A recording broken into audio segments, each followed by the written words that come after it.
আসসালামু আলাইকুম। স্বপ্ন থেকে কি বাজার করে নিয়ে আসলাম তা এখন সবকিছু আপনাদেরকে দেখাচ্ছি। তো আমার অল্প বাজেটের মধ্যে আমার যা প্রয়োজন ছিল টুকিটাকি বাজার করে নিয়ে এসেছি। তো ১ম যেই পার্সেলটা ওইটা আমি খুলছি।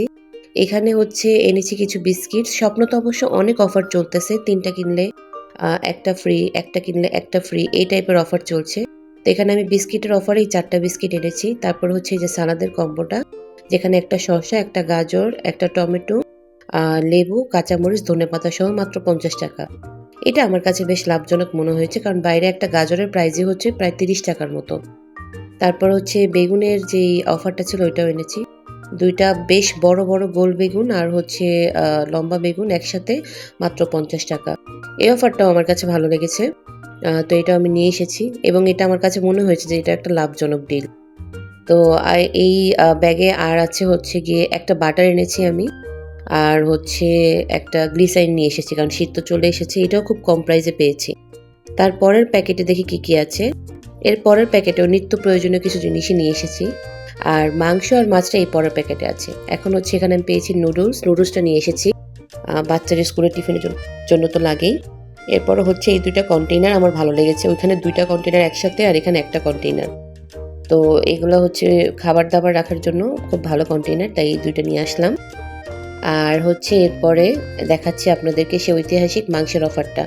কয় পিস মাংস আর কয় পিস হাড় পেলাম এবং মাছের অফারটাও দেখাচ্ছি আপনাদেরকে। তো এখন আমি হচ্ছে এগুলো একটা বোলে ঢেলে নিব। আর এটা হচ্ছে একটা হিমালয়া ক্রিম যেটা আমি নিয়ে এসেছিলাম আম্মুর জন্য।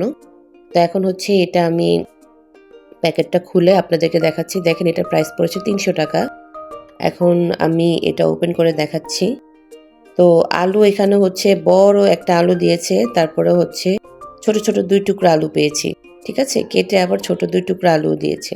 মাংসগুলো আমি নিয়ে নিচ্ছি। তো আমি দেখলাম যে আগে ওরা হচ্ছে র‍্যাপ করে দিত আর এখন হচ্ছে একটা কাগজের প্যাকেটে দিয়ে দিল। বুঝলাম না আসলে। প্যাকেজিংটা ভাল লাগে নাই। তো এই হচ্ছে মাংসের পরিমাণ আর এই হচ্ছে আলুর পরিমাণ। তো এখানে হচ্ছে আমি মাংসগুলো আপনাদের দেখাচ্ছি। আমি মোট ৪ পিস হাড় পেয়েছি। এর মধ্যে একটা হাড় ছিল একদম নরম মানে চাবায় খাওয়ার মতো একটা হাড় ছিল। আর বাকি সব কয়টাই হচ্ছে টোটালি মাংস ছিল। তেমন একটা চর্বির পিস কিন্তু আমি পাইনি। এবং এটার যেই কাটিং পিসগুলা আমার কাছে একটু ছোট মনে হয়েছে। এরপরও খারাপ না। আমি বলব যে অফারটা খারাপ না, ভালো, চলার মতো। এরপরে মাছের অফারটা দেখি। তবে আমার কাছে মনে হয়েছে মাংসের চেয়ে মাছের অফারটা আমার কাছে বেশি ভালো লেগেছে। এটার কারণ আমি আপনাকে বলছি।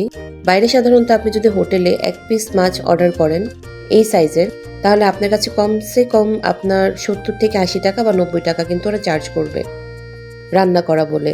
সেই হিসেবে আমি মনে করি যে এখানে আপনি ৪ পিস মাছ পাচ্ছেন, সাথে একটা বেগুন পাচ্ছেন, আলু পাচ্ছেন। মানে সুন্দর আমাদের যেরকম ৪ জনের পরিবার, এরকম একটা পরিবারের জন্য কিন্তু এক বেলার তরকারি হয়ে যায়। তো আমার কাছে মাছের অফারটা আমার কাছে বেশি লাভজনক মনে হয়েছে। ঠিক আছে? এই হচ্ছে টোটাল বাজারটা আপনাদেরকে দেখিয়ে দিলাম। তো স্বপ্নতে এই পর্যন্ত কারা বাজার করেছেন এবং কার কি মতামত যে কতটুকু লাভজনক এগুলো? অবশ্যই কমেন্ট করে জানাবেন। নেক্সট ভিডিও নিয়ে চলে আসবো এবং এই গরুর মাংসটা কিন্তু আমি রান্না করেছি অলরেডি। তো এটা কেমন এবং মাংসটা ভালো না খারাপ, টেস্ট কেমন সেটাও শেয়ার করব আপনাদের সাথে আরেকটি ভিডিওতে।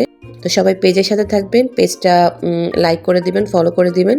ভিডিওটাতে অবশ্যই কমেন্ট করে জানাবেন যে আপনারাও স্বপ্নের এই অফারটা নিয়েছেন কিনা বা আপনাদের কাছে কেমন লেগেছে।